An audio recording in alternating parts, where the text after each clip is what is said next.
परम सत्कार्यो गुरु प्यारी सात संगत जी राधा स्वामी जी। सात संगत जी, डेरे से बहुत बड़ी खबर सामने आई है जी, और ये खबर जिसने भी सुनी वो रोने लग पड़ा जी। और आप भी इस खबर को सुनकर रोने लगोगे जी। सात संगत जी, बाबा जी ने अब एक और फैसला लिया है जी, और इस फैसले ने सारी संगत को हिलाकर रख दिया है जी। बाबा जी ने फैसला लिया है कि बाबा जी अब सत्संग नहीं करेंगे जी, और अब सत्संग की जिम्मेदारी भी हजूर जी को दे दी गई है। हजूर जी कब से सत्संग शुरू कर रहे हैं, इसके बारे में भी आगे इस वीडियो में आपको पता लगेगा जी। और इस खबर के बाद 1947 की डेरा ब्यास की एक ऐसी खबर आप सुनेंगे जब महाराज सावंत सिंह जी को चोट लगी थी जी, और उन्हें पाकिस्तान जाना पड़ गया था जी। वीडियो बहुत ही प्रेरणादायक और ज़रूरी जानकारी से भरी हुई है जी, इसीलिए आखिर तक ज़रूर सुनना जी। सात संगत जी, बाबा जी की कब क्या मौज हो जाए ये कोई नहीं जानता जी। बाबा जी पिछले कई महीनों से लगातार कोई ना कोई बड़ा फैसला लेते आ रहे हैं जी।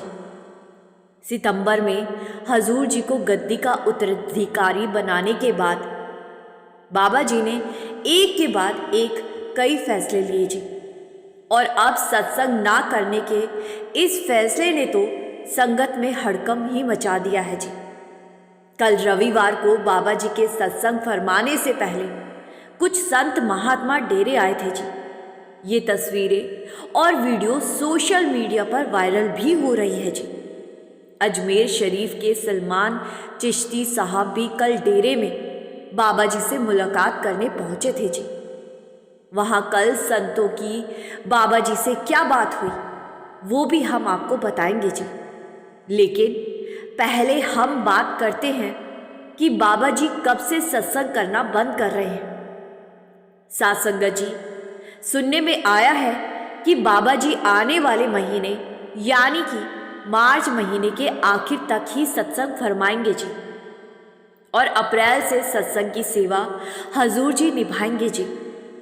सात संगत जी, ये बात किसी से नहीं छुपी कि बाबा जी ने हजूर जी को गद्दी दे दी है। अब जब गद्दी दे ही दी है तो हजूर जी के ऊपर धीरे धीरे जिम्मेदारियां भी डालनी ही पड़ेगी जी। लेकिन यहाँ एक बात गौर करने वाली है कि बाबा जी ने बड़े प्रेम से हजूर जी को संगत के लिए तैयार किया है। एक साथ सारी जिम्मेदारी ना सौंपकर बाबा जी ने एक एक करके हजूर जी के कंधों पर जिम्मेदारियां डाली है जी। गद्दी देने के बाद हजूर जी को डेरे के सभी डिपार्टमेंट की देखरेख की सेवा सौंपी गई, और उसके बाद हजूर जी को अकेले ही जत्थों को दर्शन देने के लिए भी बाबा जी ने भेजना शुरू किया जी। फिर नामदान भी हजूर जी ने देने शुरू कर दिए जी। उस समय हम सब ने देखा कि हजूर जी ने अकेले ही नाम घर में जाकर संगत को नामदान दिया जी, और उसके पहले यानी कि 19 जनवरी से हजूर जी ने अपना पहला नामदान मध्य प्रदेश के ब्योरा में दिया था जी। और उसके बाद लगातार हजूर जी ने ही नामदान दिए हैं जी। और अब सबसे ज़रूरी सेवा यानी कि सत्संग सेवा भी बाबा जी ने हजूर जी को दे दी है जी। लेकिन सात संगत जी, एक बात हमें याद रखनी चाहिए कि बाबा जी की कब क्या मौज हो जाए वो कोई नहीं जानता जी। अभी तक की खबर के हिसाब से हमने आपको जानकारी दी है जी, लेकिन आगे अप्रैल में बाबा जी की फिर से कोई मौज हो जाए तो ये तो बाबा जी के अलावा कोई नहीं जानता जी। अभी जो सुनने में आया है उसके हिसाब से हजूर जी अपना पहला सत्संग अप्रैल महीने में जम्मू से करने जा रहे हैं जी, और आने वाले टाइम में हजूर जी डेरे में भी सत्संग फरमाएंगे जी। जैसे अभी तक हम देख रहे हैं जी कि बाबा जी सत्संग फरमाते हैं और हजूर जी बाबा जी के साथ स्टेज पर बैठते हैं जी। लेकिन अप्रैल से हजूर जी सत्संग फरमाना शुरू करेंगे जी, और बाबा जी के साथ में स्टेज पर बैठा करेंगे। मैं जानती हूँ इस खबर को सुनकर बहुत सारी संगत रोने लगी होंगी जी। लेकिन सात संगत जी, मैंने पहले भी बहुत सारे वीडियो में संगत से विनती की है कि हमें बाबा जी के फैसलों को सिर मत्थे पर लगाना है जी। हमें बाबा जी का शुक्र करना है जी कि बाबा जी हमारे नए सदगुरु को बड़े अच्छे से तैयार कर रहे हैं जी। बाबा जी ने सत्संग की जिम्मेदारी भी अब हजूर जी को इसीलिए दी है क्योंकि बाबा जी खुद जब 1990 में गद्दी पर बैठे थे तो उस समय बाबा जी विदेश यानी कि स्पेन में रहते थे और बाबा जी को पंजाबी में सत्संग करने में थोड़ी बहुत दिक्कतें भी आती थी जी, क्योंकि बाबा जी को इससे पहले सत्संग करने का कोई भी एक्सपीरियंस नहीं था जी। ये बात ठीक है कि बाबा जी तब भी कुल मालिक का रूप थे और आज भी कुल मालिक है, लेकिन जब सद शरीरों के दायरे में आते हैं तो शरीर को समझाने के लिए शारीरिक रूप से एक्सपीरियंस की ज़रूरत पड़ती है जी। अब हजूर जी ने आगे सब कुछ संभालना है जी, तो बाबा जी खुद हजूर जी को एक एक चीज़ का एक्सपीरियंस दे रहे हैं जी, जिससे कि कल को ना तो संगत को कोई दिक्कत आए और ना ही हजूर जी को किसी परेशानी का सामना उठाना पड़े जी। धीरे धीरे और बड़े प्रेम से बाबा जी ने हजूर जी को तैयार किया है जी। आजकल डेरे के छोटे बड़े फैसले भी हजूर जी खुद ही ले रहे हैं जी। साथ संगत जी, जो खबर आपको हमने दी है कि बाबा जी अप्रैल से सत्संग नहीं फरमाएंगे, इसकी कोई ऑफिशियल अनाउंसमेंट नहीं होने जा रही। इसीलिए ये कोई बड़ी बात नहीं है जी कि अप्रैल में बाबा जी की मौज खुद ही सत्संग फरमाने की हो जाए, या ये भी हो सकता है कि बाबा जी कह दे कि डेरे के सभी सत्संग मैं करूंगा और बाहर के सभी सत्संग हजूर जी करेंगे। बाबा जी की मौज तो बाबा जी ही जानते हैं जी। हमें तो बाबा जी के हर एक फैसले को स्वीकार करना है जी।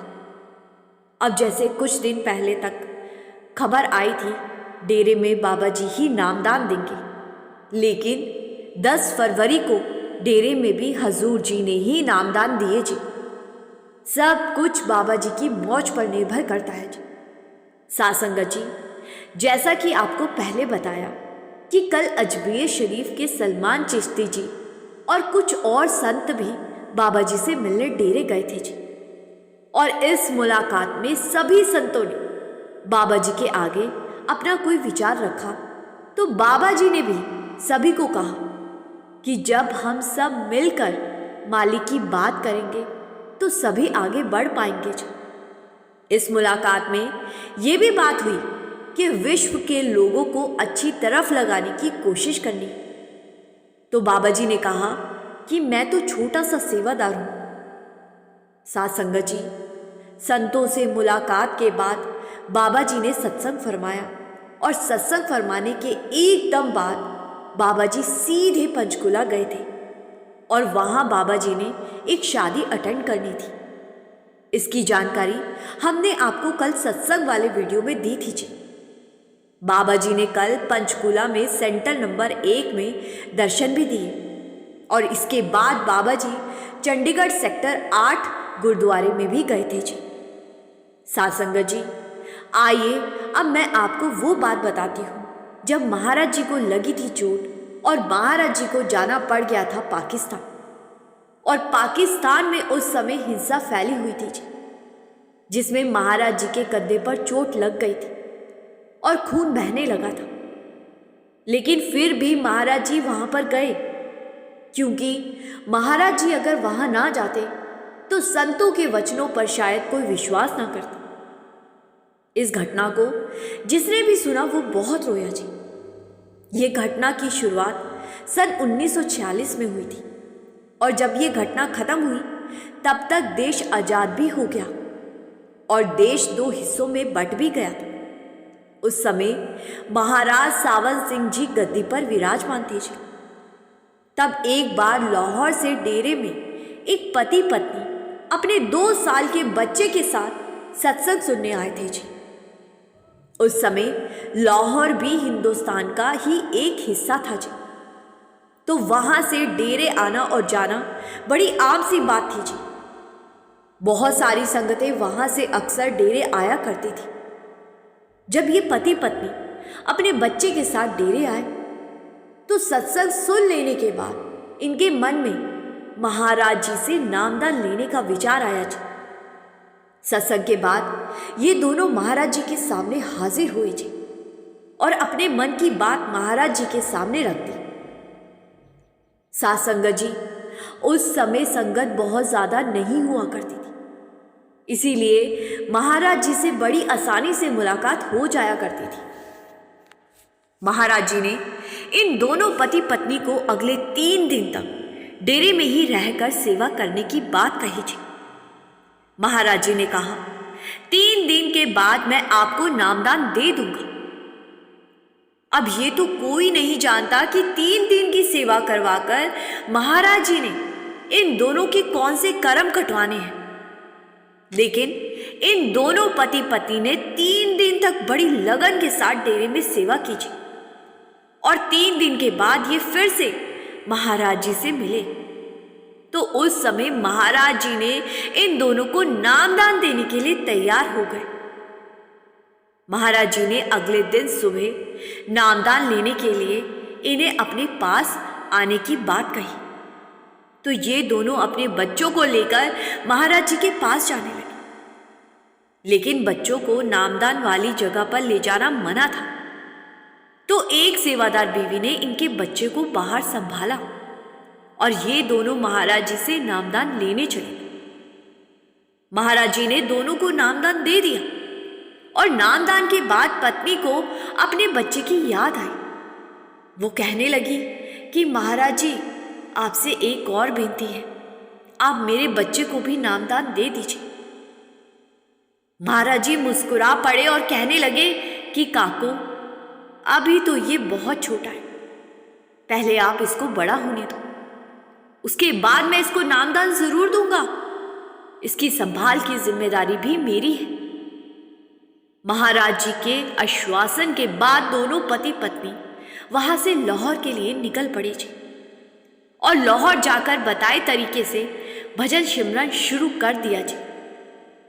लगभग 1 साल बीत गए और इस 1 साल में दोनों पति पत्नी ने भजन सिमरन को बहुत टाइम दिया जी। उन दिनों देश की आजादी की बातें चल रही थी और अफवाहें फैल रही थी कि देश 2 हिस्सों में बंटने जा रहा है। आम जनता बहुत घबरा रही थी कि तभी देश की सरकारों ने अपना फैसला सुना दिया कि कौन सा हिस्सा पाकिस्तान बनेगा और कौन सा हिंदुस्तान। देश 2 हिस्सों में बांट दिया गया और फिर ऊपर से आदेश आए कि जितने भी हिंदू पाकिस्तान में रहते हैं वो सब हिंदुस्तान चले जाए और हिंदुस्तान में रहने वाले मुस्लिम पाकिस्तान चले जाए। इस आदेश के बाद दंगे शुरू हो गए। ये जो दोनों पति पत्नी थे ये उस समय लाहौर में रहते थे और लाहौर को पाकिस्तान में दिया गया था। तो इन्होंने जल्दी से जल्दी अपने घर का जरूरी सामान एक ट्रंक में डाला और अपने बच्चे को लेकर इंडिया लाहौर के रेलवे स्टेशन की तरफ दौड़ पड़ी थी। पति पत्नी के मन में उस समय बहुत पीड़ा हो रही थी कि अपना अब कुछ यहाँ छोड़कर जाना पड़ रहा है, लेकिन साथ संगत जी, वहां से हिंदुस्तान आने वाले सब लोग यही सोच रहे थे कि सबसे जरूरी है अपनी जान बचाना। जान बचेगी तो ये सब तो फिर भी बन जाएगा। पति ने अपने सिर पर ट्रंक रखा और पत्नी ने अपने बच्चों को गोद में उठाया और दोनों स्टेशन की तरफ दौड़ते हुए जा रहे थे। बीच रास्ते में कुछ दंगाइयों की नजर इन दोनों पर पड़ गई थी और वो इन्हें मारने के लिए इनकी तरफ दौड़ पड़े। अपनी जान बचाने के लिए पति पत्नी भी इधर उधर भागने लगे और भागते भागते पति के सिर से ट्रंक नीचे गिर गया। पत्नी ने कहा कि ट्रंक को छोड़ो और भागो, क्योंकि जान बचानी ज्यादा जरूरी है। दोनों अपने बच्चे को लिए भागने लगे और भागते भागते पत्नी नीचे गिर गई और उसके हाथ से बच्चा छूटकर नीचे गिर गया और उसी टाइम सामने से दंगाई इनकी तरफ बढ़ते हुए दिखाई दी। तो पत्नी ने बच्चे को सड़क के एक किनारे पर धकेल दिया और अपने पति के साथ वहां से भागने लगी। दोनों को मजबूरी में अपने बच्चे को वहां छोड़ना पड़ गया जी। और दोनों पति पत्नी भागते भागते रेलवे लाइन के पास पहुंच गए जी। और उस लाइन को पार करते हुए वहां स्टेशन पर पहुंच गए जी। दंगाइयों को पता ही नहीं लग पाया कि दोनों पति पत्नी कहां छुप गए। पति पत्नी ने देखा कि अमृतसर जाने वाली ट्रेन सामने ही खड़ी थी और वहां भीड़ बहुत ज्यादा थी। भीड़ इतनी थी कि इन्हें धक्के लगने लगे और धक्कों के कारण ये दोनों अमृतसर जाने वाली ट्रेन के अंदर चले गए और वहां चिल्लाने लगे कि हमारा बच्चा बाहर रह गया है, हमें बाहर जाने दो। लेकिन वो मंजर ही ऐसा था कि जितनी बार ये बाहर जाने की कोशिश करते उतनी बार भीड़ इन्हें फिर से अंदर धकेल देती। अब ये आपस में एक दूसरे के चेहरे को मायूसी से देखने लगे और सोचने लगे कि ना तो अब हमारे पास हमारा ट्रंक है और ना हमारा बच्चा। पत्नी ने अपने पति से कहा कि संत जब किसी को वचन दे देते हैं तो वो वचन जरूर पूरा होता है। जब मैंने महाराज जी को कहा था कि मेरे बच्चे को भी नामदान दे दो, तो उन्होंने मुझे वचन दिया था कि इसके बड़ा होने पर मैं इसको नामदान जरूर दूंगा और इसकी संभाल की जिम्मेदारी मेरी है। लेकिन हमारा बच्चा वहां अकेला रह गया, उसकी संभाल करने वाला कोई नहीं, वो तो वहां भूखा मर जाएगा। पति पत्नी का रो रो कर बुरा हाल हो रहा था। इधर रेल को आगे बढ़ाने के लिए टीटी ने सीटियां बजानी शुरू कर दी जी। तभी वहां एक कूली आया और उसके हाथ में एक बच्चा और सिर पर एक ट्रंक था जी। और वो हर डिब्बे के पास जाकर बोल रहा था कि ये बच्चा और ट्रंक जिसका भी है वो मुझसे ले लो। पत्नी की नजर ट्रेन की खिड़की में से जैसे ही उस कूली पर पड़ी तो वो जोर जोर से चिल्ला पड़ी और कहने लगी कि ये मेरा बच्चा है। कूली आवाज सुनकर पत्नी के पास आया और किसी तरह पति पत्नी उस ट्रेन से बाहर निकले और पत्नी ने अपने बच्चे को जोर से गले लगा लिया जी और रोने लगी और अपने पति से कहने लगी कि आप ट्रंक खोलकर इसमें से 10 रुपए इस कूली को दे दो, इसने हमारा बच्चा हमें वापस लौटाया है। पति ने ट्रंक खोला और 10 रुपए उस कूली को देने लगा तो कूली ने लेने से मना कर दिया। पत्नी कहने लगी कि शायद इन्हें ये पैसे कम लग रहे हैं, इसीलिए आप इन्हें 20 रुपए दे दो। कूली ने वो भी लेने से मना कर दिया। तभी पति और पत्नी की नजर कूली के कंधे पर पड़ी जहां से खून निकल रहा था। ट्रंक उठाते समय ट्रंक के किनारे से कूली के कंधे पर चोट लग गई थी। ये देखकर पति पत्नी का दिल पसीज गया और पति पत्नी ने ट्रंक में रखे सारे पैसे कुली को देने चाहे। लेकिन कुली कहने लगा कि देख काको, अगर मुझे पैसे चाहिए होते तो ये ट्रंक तो पहले से ही मेरे पास था। मैं यहाँ आपसे पैसे लेने नहीं आया हूँ, मैं तो इसीलिए आया हूँ कि कहीं आपका विश्वास संतों के वचन से ना उठ जाए। संतों का वचन सच में अटल होता है। इसी बीच ट्रेन वहां से चलने लगी तो पति पत्नी जल्दी से अपने बच्चे और ट्रंक को लेकर उस ट्रेन में चढ़ गए जी। और फिर ट्रेन के अंदर जाने के बाद खिड़की से जब उन्होंने बाहर उस कूली की तरफ देखा जहां कूली खड़ा था, वहां महाराज जी वापस जाते हुए दिखाई दे रहे थे। मतलब महाराज जी की पीठ इन दोनों को दिखाई दे रही थी। और ये नजारा देखते ही दोनों समझ गए कि कूली के भेष में खुद महाराज जी आए। दोनों का रो रो कर बुरा हाल हो गया जी और आपस में बात करने लगे कि हम उन्हें पहचान ना सके। उन्होंने एक बार मुझे काकू भी कहा था और अपने बच्चे के मुंह में मैं इतनी पागल हो गई थी कि मैं समझ ही ना सकी कि ये लफ्ज तो महाराज जी बीवियों के लिए इस्तेमाल करते हैं। साथ संगत जी, दोनों पति पत्नी अपने बच्चे और ट्रंक के साथ खुशी खुशी हिंदुस्तान पहुंच गए जी और अक्सर डेरे जाकर सेवा करने लगे जी। सच में संतों के वचन अटल ही होते हैं जी। संत जिन्हें अपनी शरण दे देते हैं, फिर उस जीव की संभाल की जिम्मेदारी अपने ऊपर ले लेते हैं। लेकिन इसका मतलब ये नहीं कि नामदान मिल गया तो हम निश्चिंत होकर बैठ जाएं कि अब तो बाबा जी ही संभाल कर लेंगे।